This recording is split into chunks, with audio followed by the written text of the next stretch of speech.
हमारे चैनल में आपका बहुत बहुत स्वागत है। सभी को मेरा नमस्कार। आज हम सुनेंगे बृहस्पतिवार व्रत कथा। तो आइए वीडियो शुरू करते हैं। किसी राज्य में एक प्रतापी और दानी राजा राज्य करता था।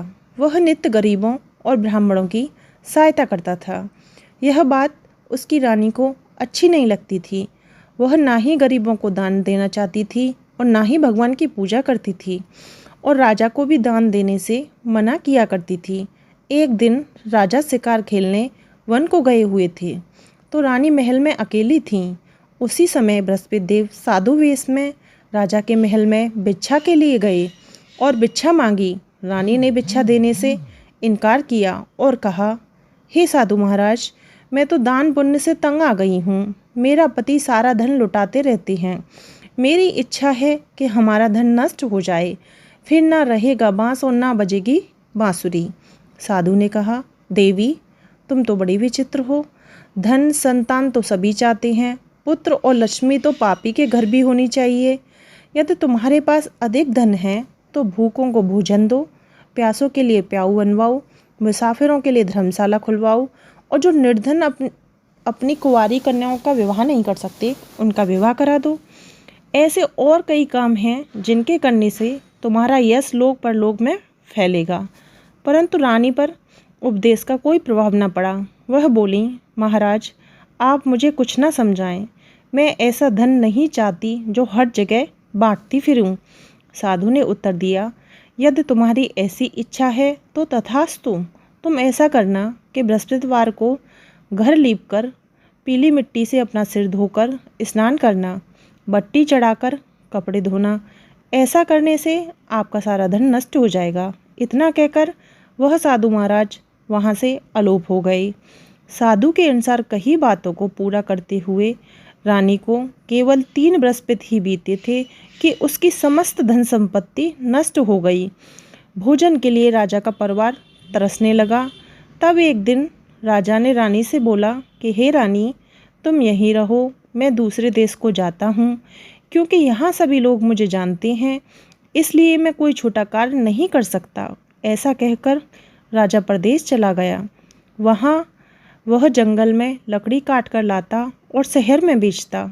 इस तरह वह अपना जीवन व्यतीत करने लगा। इधर राजा के परदेश जाते ही रानी और दासी दुखी रहने लगीं।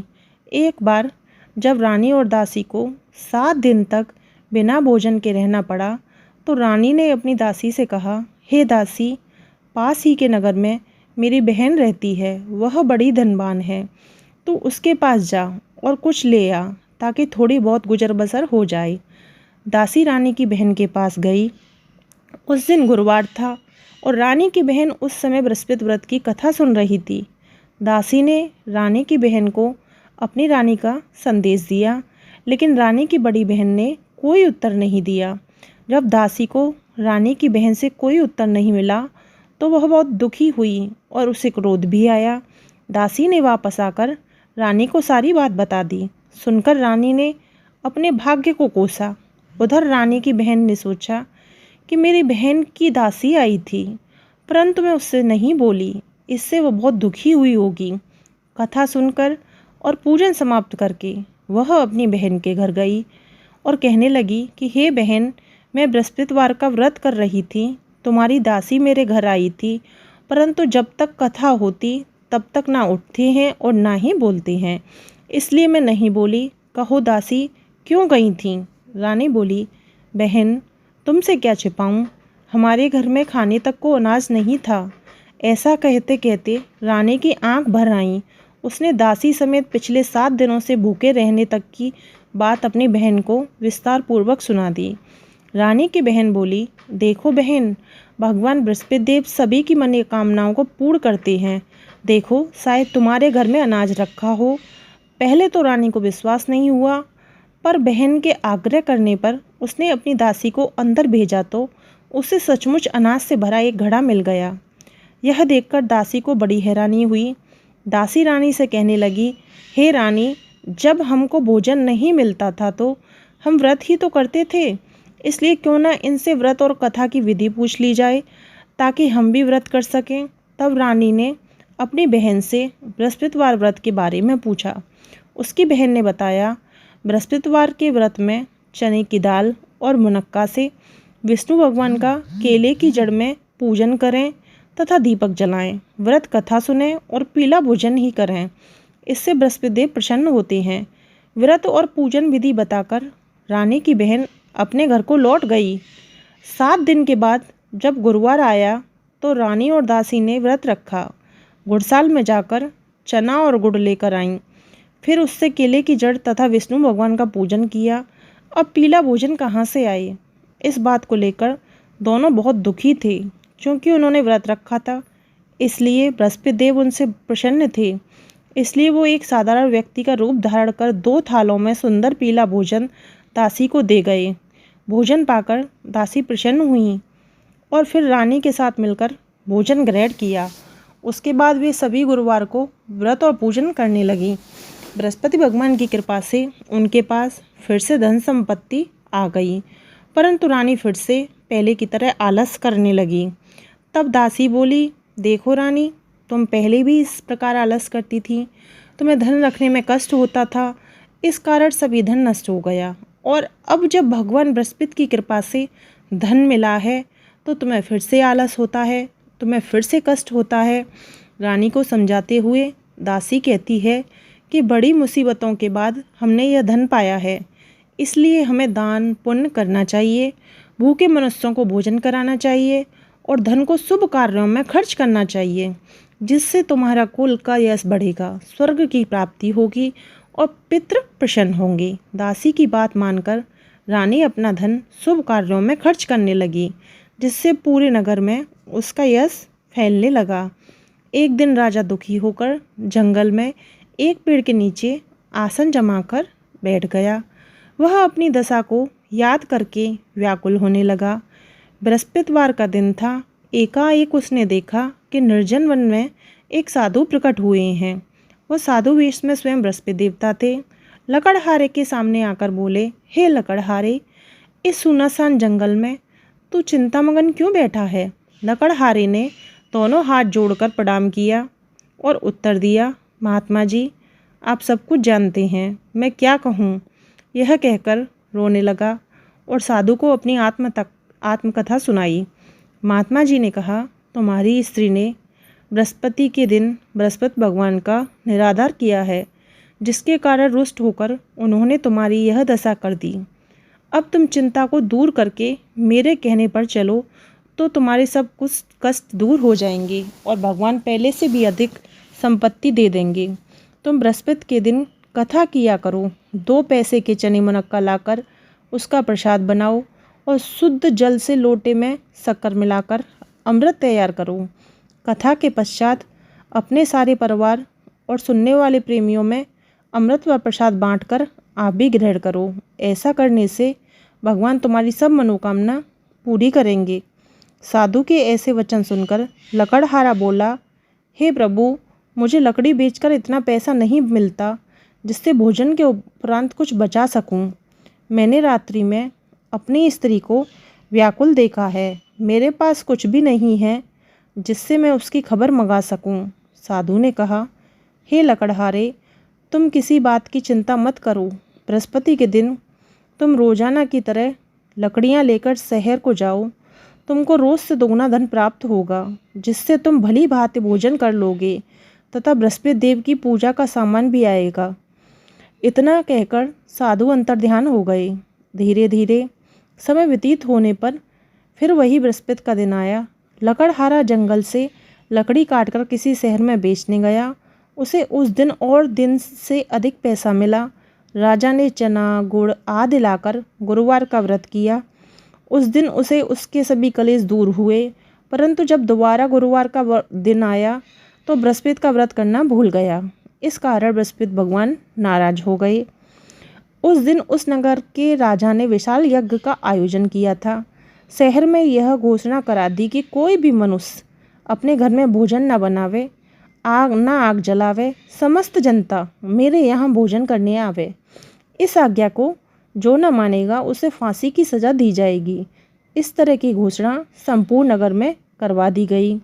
राजा की आज्ञा अनुसार शहर के सभी लोग भोजन करने गए, लेकिन लकड़हारा कुछ देर से पहुंचा, इसलिए राजा उसको अपने साथ घर ले लाए और ले जाकर भोजन करा रहे थे तो रानी की दृष्टि उस खूंटी पर पड़ी जिस पर उसका हार लटका हुआ था। वह वहाँ पर दिखाई नहीं दिया। रानी ने निश्चय किया कि मेरा हार इस मनुष्य ने चुरा लिया है। उसी समय सिपाहियों को बुलाकर उसको कारागार में डलवा दिया। जब लकड़हारा कारागार में पड़ गया और बहुत दुखी होकर विचार करने लगा कि न जाने कौन से पूर्व जन्म के कर्म से मुझे यह दुख प्राप्त हुआ है, और उसी साधु को याद करने लगा जो कि जंगल में मिले थे। उस समय तत्काल बृहस्पति देव साधु के रूप में प्रकट हुए और उसकी दशा को देखकर कहने लगे, अरे मूर्ख, तूने बृहस्पति देव की कथा नहीं करी, इस कारण तुझे दुख प्राप्त हुआ है। अब चिंता मत कर। बृहस्पति के दिन कारागार के दरवाजे पर 4 पैसे पड़े मिलेंगे, उनसे तू बृहस्पति देव की पूजा करना, तेरे सभी कष्ट दूर हो जाएंगे। बृहस्पति के दिन उसे 4 पैसे मिले। लकड़हारे ने कथा कही। उस रात्रि को बृहस्पति देव ने उस नगर के राजा को स्वप्न में कहा, हे राजा, तुमने जिस आदमी को कारागार में बंद कर दिया है वह निर्दोष है, वह राजा है, उसे छोड़ देना। रानी का हार उसी खूंटी पर लटका है। अगर तू ऐसा नहीं करेगा तो मैं तेरे राज्य को नष्ट कर दूंगा। इस तरह रात्रि के सपने को देखकर राजा प्रातःकाल उठा और खूंटी पर हार देखकर लकड़हारे को बुलाकर क्षमा मांगी तथा लकड़हारे को योग्य सुंदर वस्त्र आभूषण देकर विदा कर दिया। बृहस्पति देव की आज्ञा अनुसार लकड़हारे अपने नगर को चल दिया। राजा जब अपने नगर के निकट पहुंचा, उसे बड़ा आश्चर्य हुआ। नगर में पहले से अधिक बाग, तालाब, कुएं तथा बहुत सी धर्मशाला, मंदिर आदि बन चुके थे। राजा ने पूछा, यह किसका बाग है, यह धर्मशाला किसकी है? तब नगर के सब लोग कहने लगे, यह सब रानी और दासी के हैं। तो राजा को आश्चर्य हुआ और गुस्सा भी आया। जब रानी ने यह खबर सुनी कि राजा आ रहे हैं तो उन्होंने दासी से कहा, हे दासी, देख राजा हमको कितनी बुरी हालत में छोड़ गए थे। हमारी ऐसी हालत देखकर वह लौट न जाएं, इसलिए तू दरवाजे पर खड़ी हो जा। आज्ञा अनुसार दासी दरवाजे पर खड़ी हो गई। राजा आए तो उन्हें अपने साथ लिवा लाई। तब राजा ने क्रोध करके अपनी रानी से पूछा कि यह धन तुम्हें कैसे प्राप्त हुआ? तब उन्होंने कहा, हमें यह सब धन बृहस्पति देव के इस व्रत के प्रभाव से प्राप्त हुआ है। राजा ने निश्चय किया कि 7 रोज बाद तो सभी बृहस्पति देव का पूजन करते हैं, परंतु मैं प्रतिदिन दिन में 3 बार कहानी तथा रोज व्रत किया करूँगा। अब हर समय राजा के दुपट्टे में चने की दाल बंधी रहती तथा दिन में 3 बार कहानी कहता। एक रोज राजा ने विचार किया, चलो अपनी बहन के यहाँ हो आवें। इस तरह निश्चय कर राजा घोड़े पर सवार हो अपनी बहन के यहाँ को चलने लगा। मार्ग में उसने देखा कुछ आदमी एक मुर्दे को लिए जा रहे हैं। उन्हें रोककर राजा कहने लगा, अरे भाइयों, मेरी बृहस्पति देव की कथा सुन लो। वे बोले, हमारा तो आदमी मर गया है, इसको अपनी कथा की पड़ी है। परंतु कुछ आदमी बोले, अच्छा कहो, हम तुम्हारी कथा सुनेंगे। राजा ने दाल निकाली और जब कथा आदि हुई तो मुर्दा हिलने लगा, और जब कथा समाप्त हुई तो राम राम करके मनुष्य उठ खड़ा हो गया। आगे मार्ग में उसे एक किसान खेत में हल चलाते मिला। राजा ने उसे देख उससे बोला, अरे भाई, तुम मेरी बृहस्पतिवार की कथा सुन लो। किसान बोला, जब तक मैं तेरी कथा सुनूंगा तब तक एक खरैया जोत लूँगा। जा अपनी कथा किसी और को सुनाना। इस तरह राजा आगे चलने लगा। राजा के हटते ही बैल पछाड़ खाकर गिर गए तथा किसान के पेट में बड़ी जोर से दर्द हुआ। उस समय उसकी माँ रोटी लेकर आई। उसने जब यह देखा तो अपने पुत्र से सब हाल पूछा और बेटे ने सभी हाल कह दिया। तो बुढ़िया दौड़ी दौड़ी उस घुड़सवार के पास आई और उससे बोली कि मैं तेरी कथा सुनूंगी, तू अपनी कथा मेरे खेत पर चलकर ही कहना। राजा ने बुढ़िया के खेत पर जाकर कथा कही, जिसके सुनते ही वो बैल उठ खड़े हुए। किसान के पेट का दर्द भी बंद हो गया। राजा अपनी बहन के घर पहुंचा। बहन ने भाई की खूब मेहमानी की। दूसरे रोज प्रातःकाल राजा जगा तो वो देखने लगा कि सब लोग भोजन कर रहे हैं। राजा ने अपनी बहन से कहा, ऐसा कोई मनुष्य है जिसने भोजन ना किया हो मेरी बृहस्पति देव की कथा सुन ले। बहन बोली, भैया यह देश ऐसा ही है कि पहले यहाँ लोग भोजन करते हैं, बाद में अन्य काम करते हैं। अगर कोई पड़ोस में हो तो देख के आऊँ।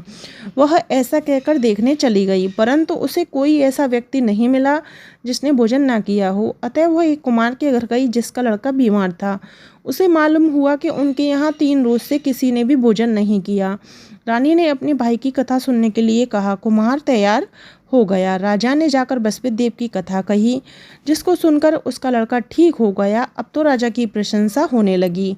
एक रोज राजा ने अपनी बहन से कहा कि हे बहन, हम अपने घर को जाएंगे, तुम भी तैयार हो जाओ।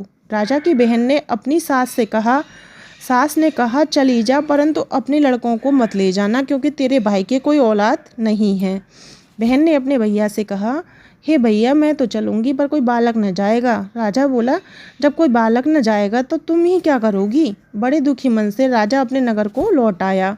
राजा ने अपनी रानी से कहा, हम निर्वंशी हैं, हमारा मुँह देखने का धर्म नहीं है और कुछ भोजन आदि नहीं किया। रानी बोली, हे प्रभु, बृहस्पति देव ने हमें सब कुछ दिया है, वो हमें औलाद भी अवश्य देंगे। उसी रात को बृहस्पति देव ने राजा से स्वप्न में कहा, हे राजा, उठ, सभी सोच त्याग दे, तेरी रानी गर्भ से है। राजा की यह बात सुनकर बड़ी खुशी हुई। 9वें महीना में उसके गर्भ से एक सुंदर पुत्र पैदा हुआ। तब राजा बोला, हे रानी, स्त्री बिना भोजन के रह सकती है, पर बिना कहे नहीं रह सकती। जब मेरी बहन आवे तो तुम उससे कुछ मत कहना। रानी ने हाँ कर दी। जब राजा की बहन ने यह शुभ समाचार सुना तो वो बड़ी खुश हुई तथा बधाई लेकर अपने भाई के यहाँ आई। तब रानी ने कहा, घोड़ा चढ़कर तो आई नहीं, गधा चढ़ी आई। राजा की बहन बोली, भाभी, मैं इस प्रकार ना कहती तो तुम्हें औलाद कैसे मिलती। बृहस्पति देव ऐसे ही जिसके मन में जो मनोकामना हो उसको पूर्ण करना। जो सद्भावना पूर्वक बृहस्पतिवार का व्रत करे एवं कथा सुने या दूसरों को सुनाए, उसकी समस्त मनोकामना पूर्ण करना। तो यहाँ ख़त्म होती है हमारी बृहस्पति देव की कथा। वीडियो पसंद आई हो तो चैनल को सब्सक्राइब करें।